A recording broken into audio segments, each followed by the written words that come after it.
Good morning. 10 o'clock comes awfully early. I don't think we're quite ready, but we'll begin anyway.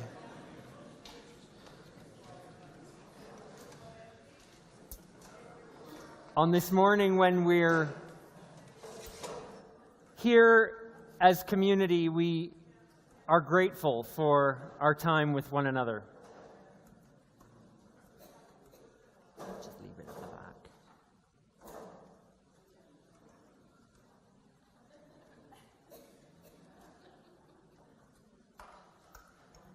There's a nice view of everyone streaming through the door, so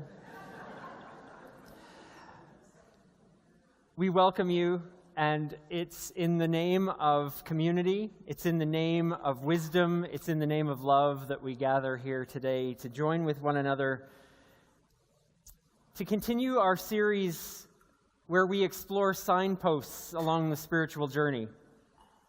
In our spiritual journey, we wish there were literal signs sometimes that would pop up on the road in front of us and tell us just which direction, which exit, which curve, how we can negotiate life's twists and turns. Being that that's not always the case, seeing the signs and reading them in our own lives is often the best substitute we have. And making those decisions and determinations for our spiritual journey that will help us live the best lives that we can live. Live to our highest values, live to our highest humanity. And so as we continue to explore that theme through these months, we talk today about the signpost that indicates that obstacles are ahead, and how we treat that, how we look at those obstacles, how we view them, how we respond to them. And we look forward to sharing that and exploring that together as community this morning.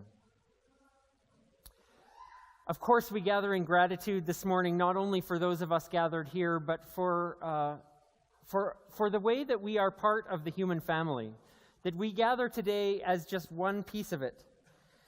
We gather together as people in this place at this time, and we give thanks and remember our connection to the earth, to the universe and the stars above us, the earth below us, our connection to all of humanity, and particularly to those who have come before us in this place, our own ancestors, the ancestors of those who've inhabited this land over the years, our Treaty 6 brothers and sisters, our Métis friends. We gather in the spirit of wisdom that all of these have given to us, have entrusted to us, and that we share and pass on to others. So we gather, and what better way to gather than in song, to connect us, to allow us to put our foot into the water of life's journey and to sing about it. Let's gather together.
The words we need to make sense of my thought are on the wall.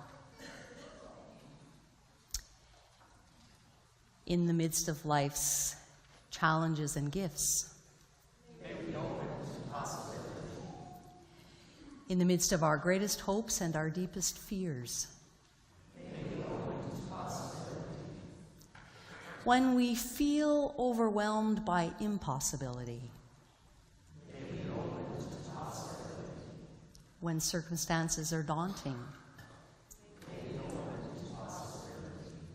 in the midst of all we know and do not know, in this time we share with one another.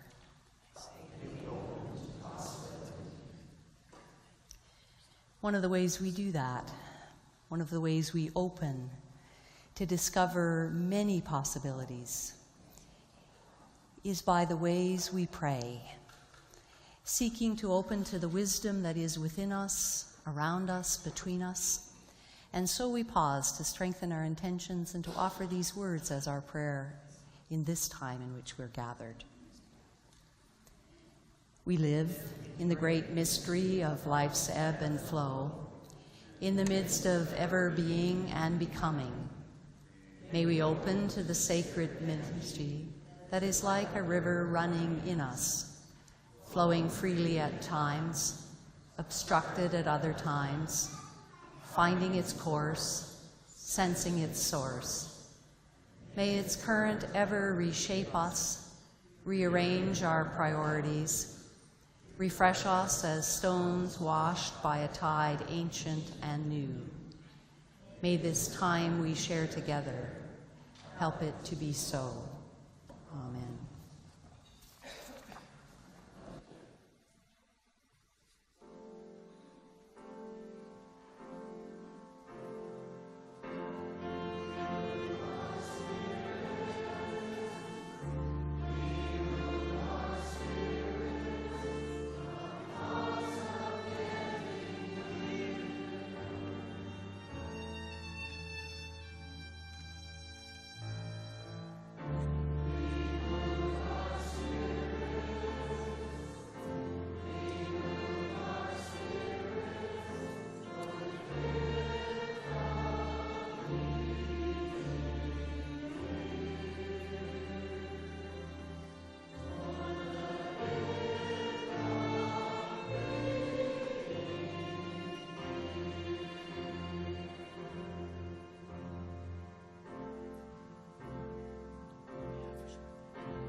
We light this candle, a spark of possibility, a flicker of energy, a reminder that our life depends on light. And sometimes the light is so bright it hurts our eyes. Sometimes the darkness is so deep, it's hard to detect any light. We come to this time with each other to share the light of song and story, the light of hope and prayer, the light of a new day into which we are each born to shine.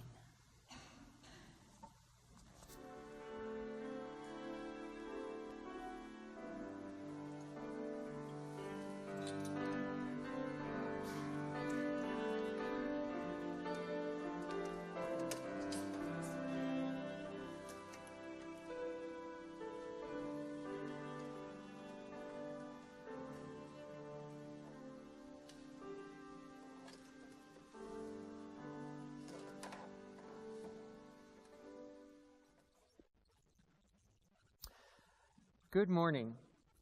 I have a book I want to read you that was read to me as a child. It's a book from Sesame Street.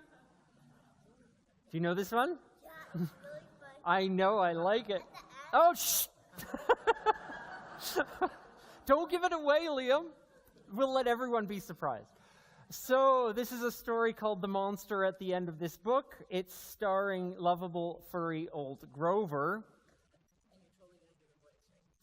I don't think I should do the voice. Can you do the voice? I think my mama should. And I should say that it's written by John Stone and illustrated by Michael Smolin. On the first page of this book, I wanted to show you that because Grover's saying, this is a very dull page. What's on the next page? That's the way we all think about that first page, right? What did that say? On the first page, what did that say? Did that say there will be a monster at the end of this book? It did? Oh, I am so scared of monsters. Shh. Listen, I have an idea. If you do not turn any pages, we will never get to the end of this book. And that is good, because there is a monster at the end of this book. So please, do not turn the page.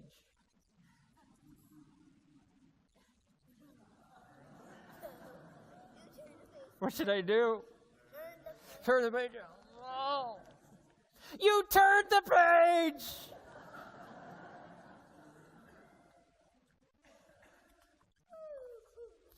Maybe you do not understand. You see, turning pages will bring us to the end of this book, and there is a monster at the end of this book. But this will stop you from turning pages. See? I am tying the pages together so you cannot... You turned another page! You do not know what you are doing to me. Now, stop turning pages.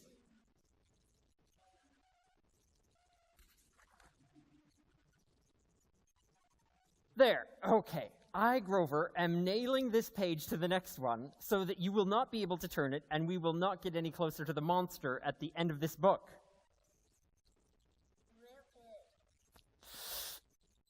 Ugh. All right. Do you know that every time you turn another page, you not only get us closer to the monster at the end of this book, but you make a terrible mess? This will stop you from turning pages.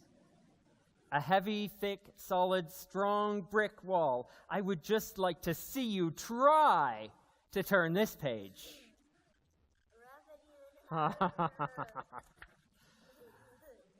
Do you know that you are very strong?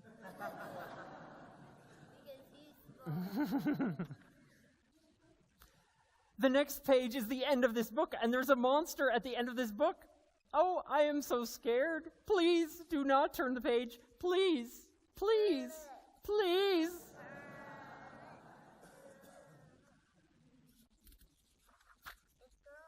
Well, look at that. This is the end of the book, and the only one here is me. I, lovable furry old Grover, am the monster at the end of this book. And you were so scared. I told you there was nothing to be afraid of.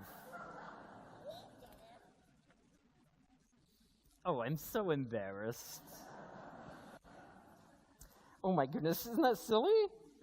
Yeah. That's silly, but I love it. I have that book. You have that one at home? Oh yeah, it's a good one. So, although that's a really silly book,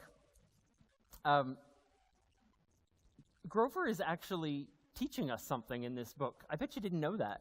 But we all have things that we're a little bit scared of. It seems like Grover's scared of monsters that aren't him. We're all a little bit scared of something. And Grover teaches us that we can discover something that when we're with caring and loving people, or when we're with people we trust, then we can discover that we can get through challenges. We can turn pages and maybe nothing bad is going to happen after all.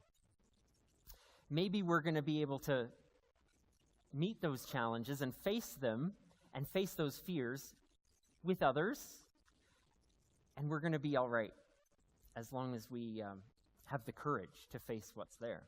So Grover was courageous. Well, he kind of lost it for a while there, but he found out that there wasn't too much that he couldn't handle, and especially when he got to the end and the monster was him.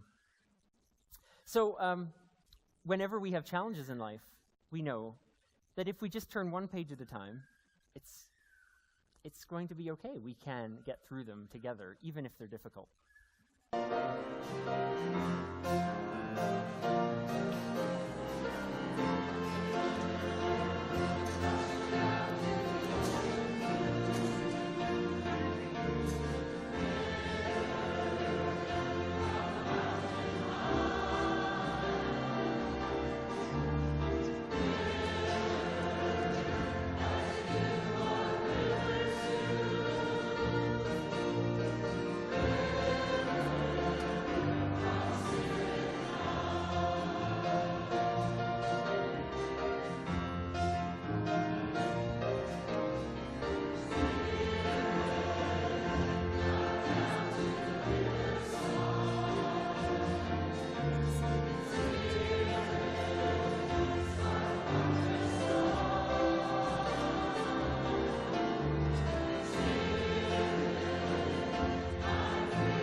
Reading an excerpt from a remarkable writer by the name of Kathleen Dean Moore. This is Kathleen's most recent book called Great Tide Rising, Toward Clarity and Moral Courage in a Time of Planetary Change. In the piece that I'm reading from this morning, she finds herself contemplating the place where we are as a result of climate change, as she finds herself in Denali National Park alongside the Toklat River. And the river is offering her a new way to think about climate action. These are her thoughts. The summer before, I had walked along an Oregon river with Gordon Grant, a physical hydrologist who knew the rules of rivers. He taught me about processes that he liked to call the ghostly mathematics. The processes of a river are manifestations of energy, he said. A fast, high-energy river will carry particles. The faster the river, the bigger the particles. But when it loses energy and slows, the river drops what it carries. So anything that slows a river can make a new landscape. Could be a stick lodged against a stone, a rib cage of a calf moose drowned at high water. Where the waters pile up against the obstacle, it drops its load and an island begins to form. The island, in fact, any deposit, reshapes the current. And it doesn't have to be an obstacle. It could as well be a deflection. The river finds the course of least resistance. The energy reorganizes around that, and once the energy changes, everything changes. And here's the point. No one pattern continues indefinitely. It always gives way to another.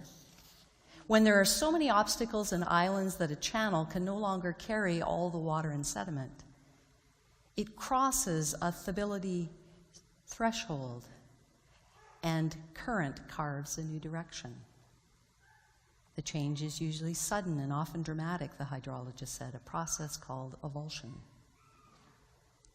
There on the bench by that Alaskan river, morning light was beginning to seep between the mountains behind me, and the wet stones began to shine. It was going to be another hot day, and morning was sweet. And there were the physics of the river, playing themselves out in front of me. A root ball dislodged by the bank tumbled past me and jammed against a mid-river stone. The current dividing itself around the root ball wrinkled sideways and turned upstream. It curled into pocket eddies behind the roots. Even as I watched, the pockets filled with gravel and sand. A willow would grow there, and its roots could divide this and slow the river even further, gathering more gravel, creating a place where new life could root. One obstruction had changed the river from an agent of destruction to a construction engineer, building the very structure that slowed it. I shoved a rock into the river. The sudden curl of current made me grin.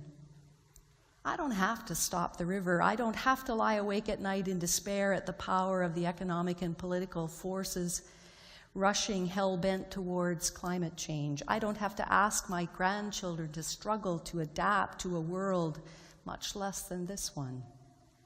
My work, and the work of every person who loves this world, this one, is to make one deflection in complacency, one obstruction to profits, one blockage to business as usual, then another and another, to change the energy.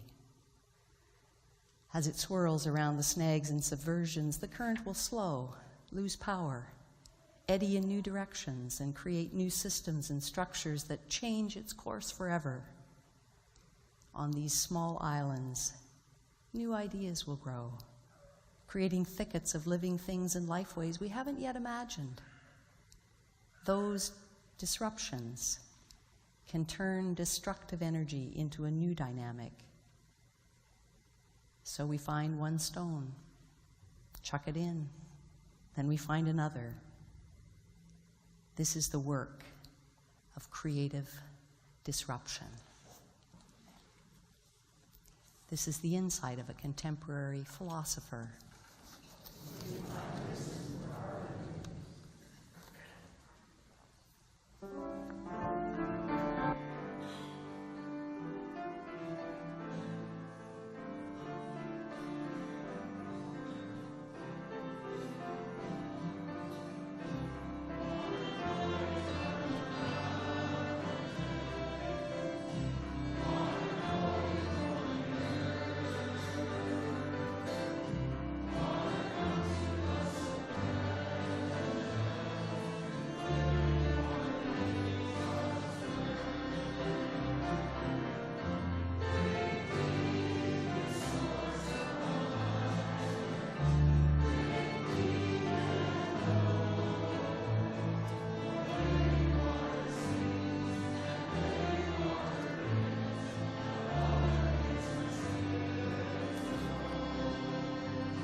pause.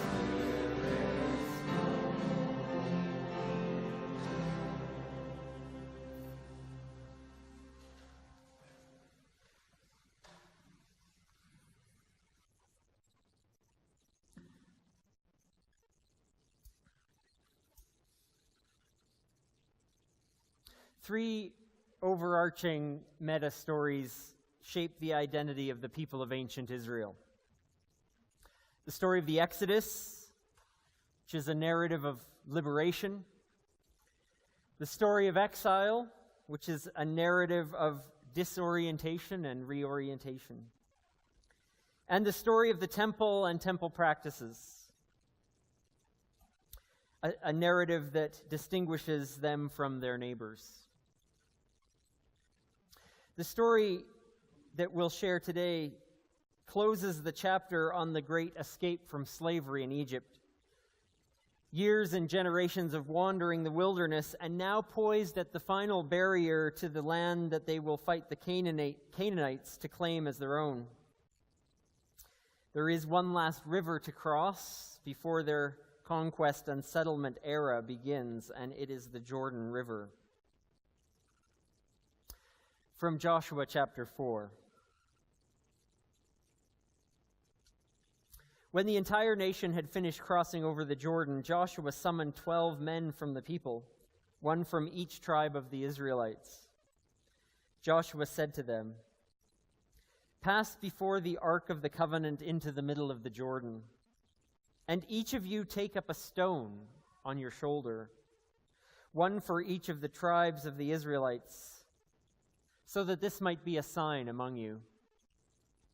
When your children ask in time to come, what do these stones mean to you? Then you shall tell them that the waters of the Jordan were cut off, and the priests and all the people crossed over on dry land. So these stones shall be to the people a memorial forever."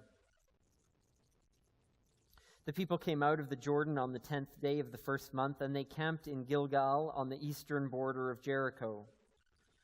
Those 12 stones which they had taken out of the Jordan, Joshua set up in Gilgal, saying to the Israelites, "When your children ask their parents in time to come, what do these stones mean? Then you shall let your children know, it was here we crossed over the Jordan on dry ground." This is a legend, one of the many stories that shapes identity, passed down to us from the writings of ancient Israel.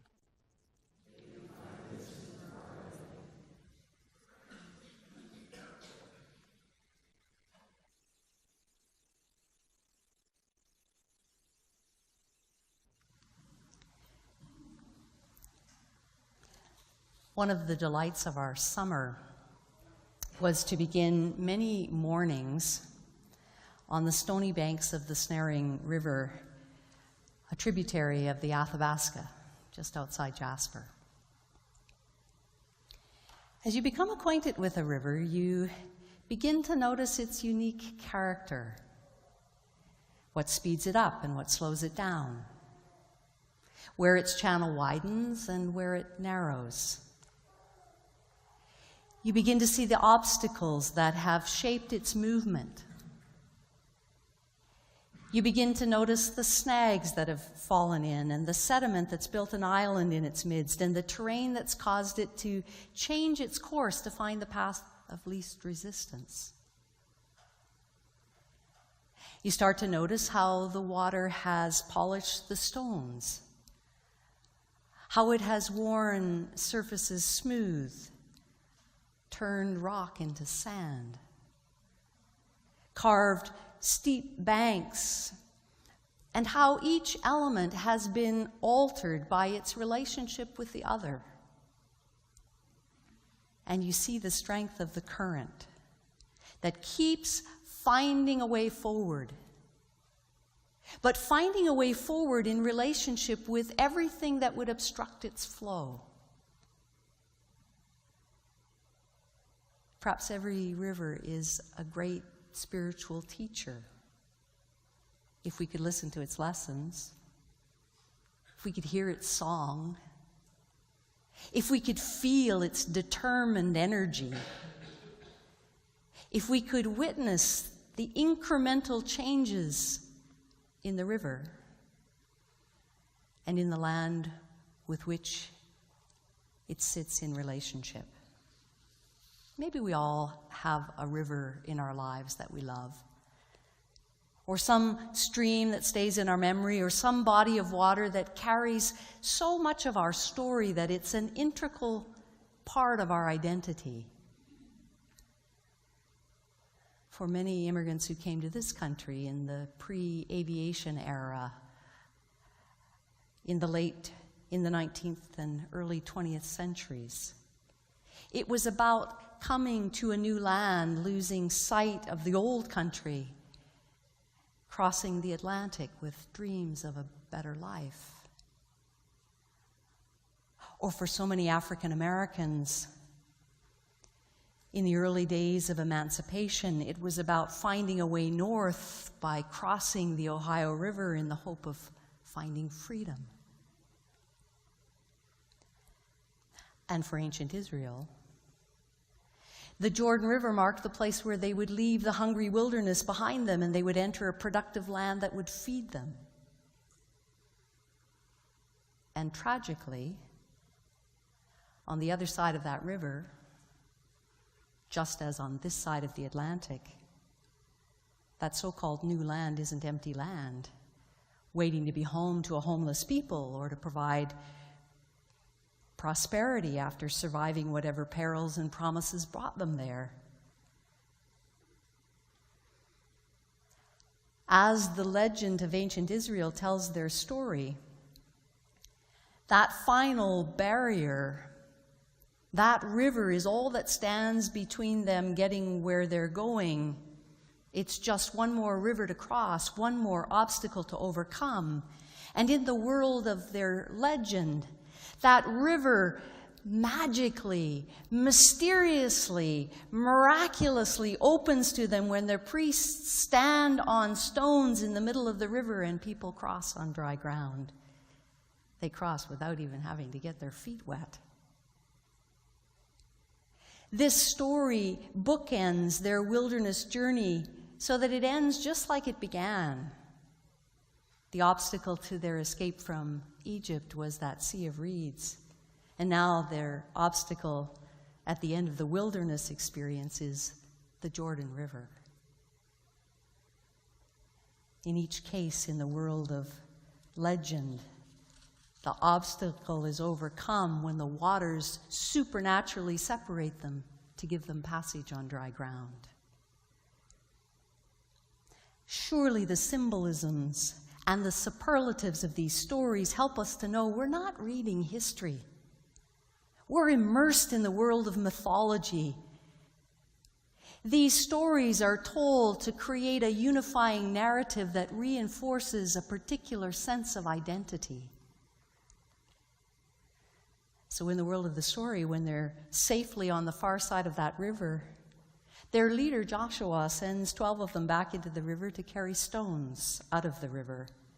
One stone for each of the 12 tribes of their people. And with these stones, they do what we always do. They build a monument to mark their success, their victory, their achievement in overcoming the obstacle and entering the land. We've always been into monuments as a way to tell our story. We have cenotaphs and grave markers. We have historical markers to preserve the memory of some battle or some history-altering event. We have our makeshift memorials at the scene of an accident so that we will remember the tragic loss of life. We have these places where we've piled stone upon stone so that whoever comes, the next generation or the next to pass by, will ask, what do these stones mean? What is their lesson? What memory is preserved in this place? What story is told here? Joshua's memorial stones would surely mean something very different to those who were settling the land than those whose land was being invaded. Just as we stack our stones to tell something of our story as settlers, and we fail to tell the story of those who were here when our ancestors arrived.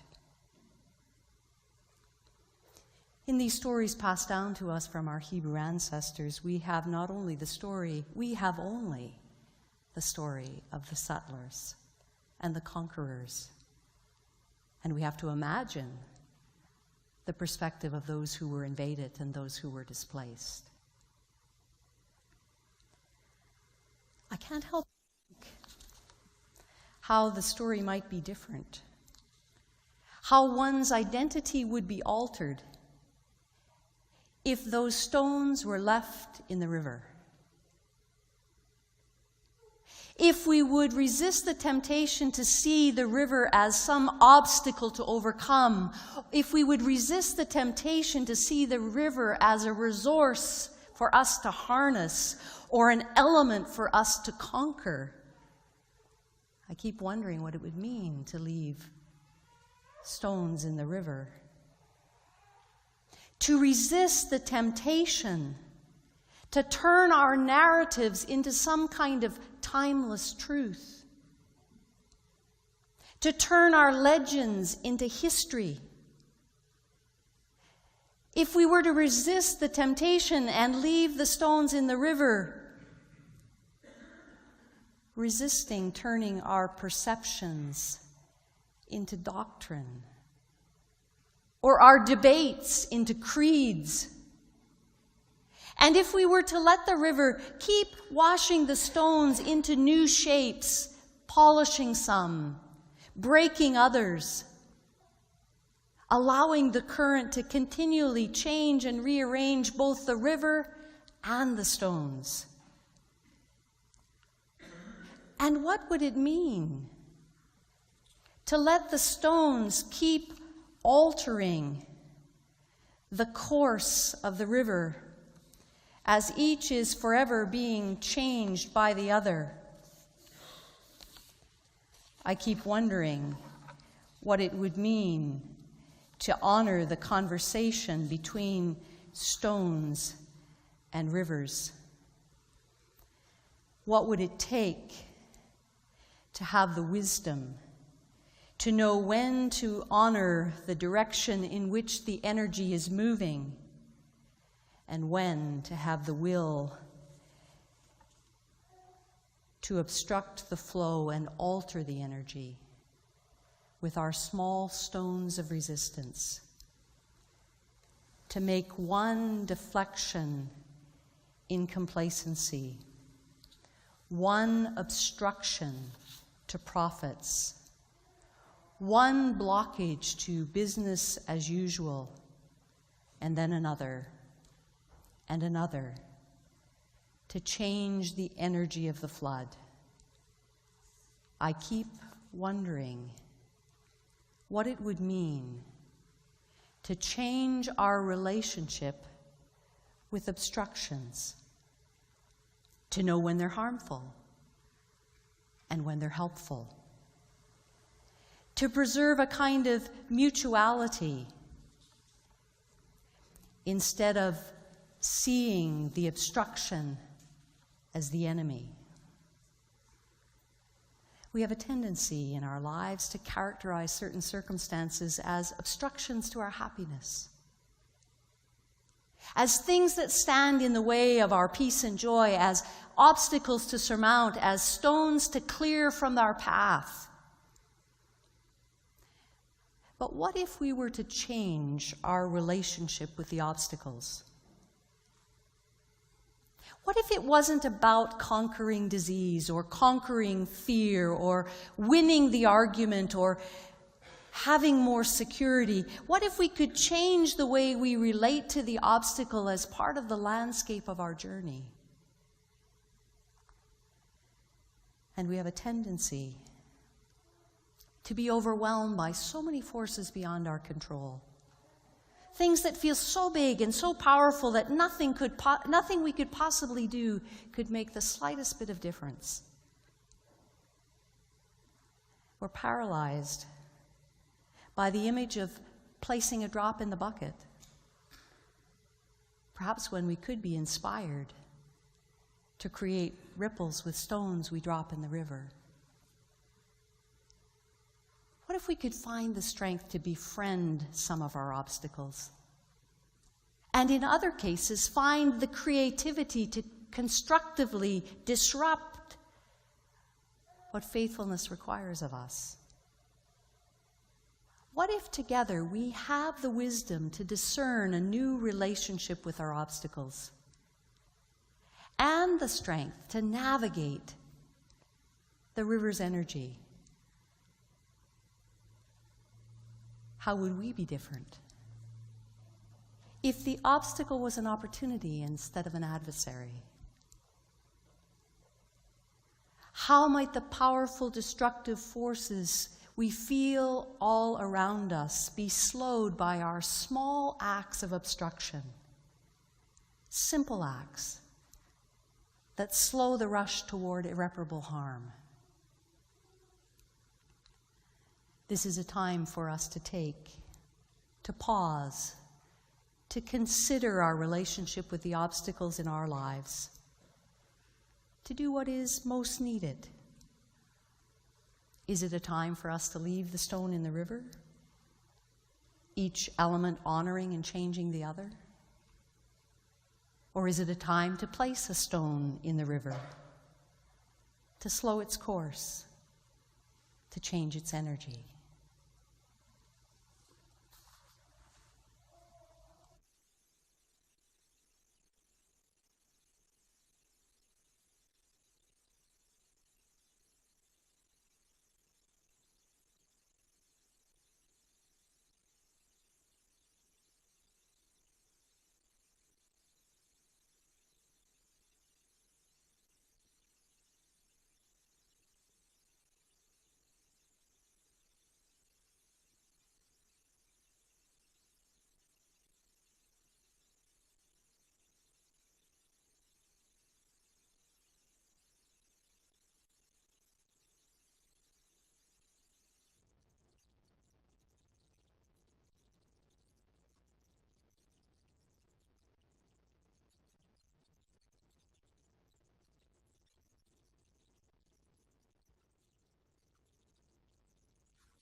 Life's rivers are never navigated alone.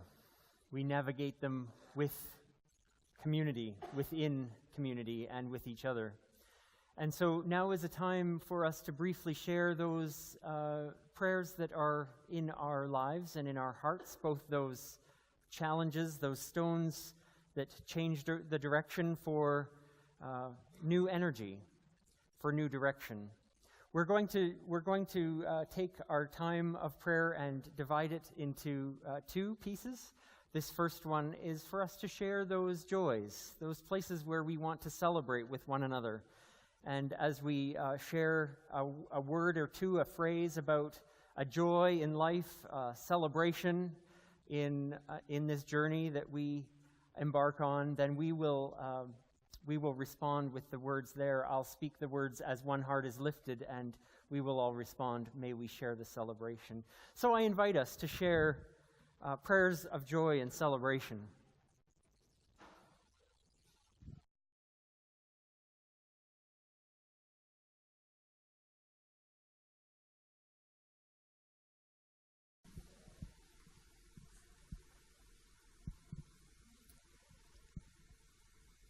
It allows us to move into a time of sharing those things that weigh heavily on us, those concerns, those challenges in our lives, in our communities, in our world.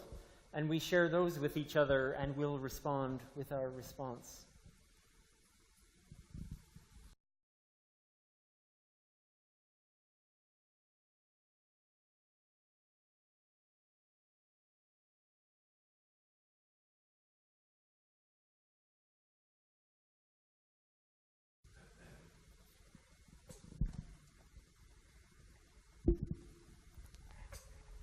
And may these prayers, combined with all the ones that remain silent in our heart, that are true for us, that are both joys and concerns, that we will continue through the day with and through this week.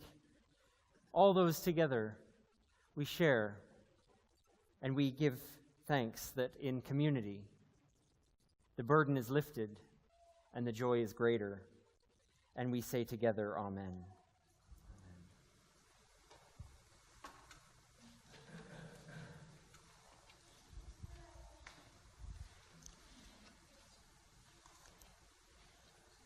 We have learned from the wisdom of those in 12-step programs about the prayer of serenity, the wisdom to know the difference between what it is that is possible and what it is that requires our acceptance, what it is that requires our perseverance.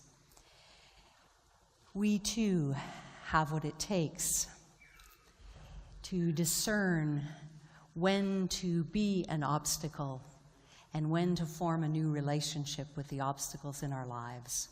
We have the strength, we have the courage, we have the wisdom, we have the light.